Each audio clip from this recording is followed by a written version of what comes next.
हनुमद रामायण। ऐसा माना जाता है कि प्रभु श्रीराम की रावण के ऊपर विजय प्राप्त करने के पश्चात ईश्वर की आराधना के लिए हनुमान हिमालय पर चले गए थे।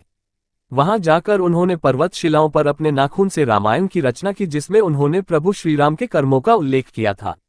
कुछ समयोपरांत जब महर्षि वाल्मीकि हनुमान जी को अपने द्वारा रची गई रामायण दिखाने पहुंचे तो उन्होंने हनुमान जी द्वारा रचित रामायण भी देखी।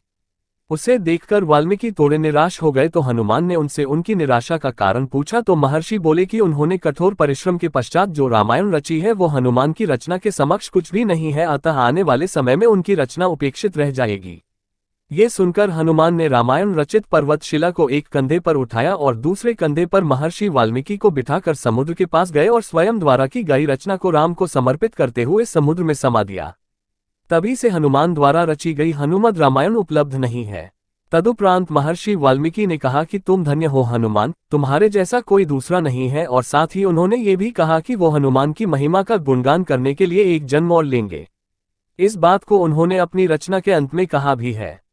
माना जाता है कि रामचरितमानस के रचयिता कवि तुलसीदास कोई और नहीं बल्कि महर्षि वाल्मीकि का ही दूसरा अवतार थे।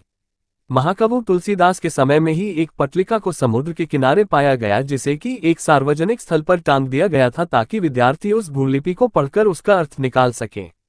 माना जाता है कि कालिदास ने उसका अर्थ निकाल लिया था और वो ये भी जान गए थे कि ये पट्टिका कोई और नहीं बल्कि हनुमान द्वारा उनके पूर्व जन्म में रची गई हनुमद रामायण का ही एक अंश है, जो कि पर्वत शिला से निकलकर जल के साथ प्रवाहित होकर यहाँ तक आ गई है।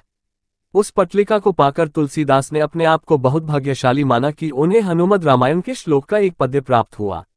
भगवान की ऐसी लीलाएं और कथाएं सुनने के लिए हमारे YouTube चैनल को सब्सक्राइब करें, वीडियो को लाइक करें।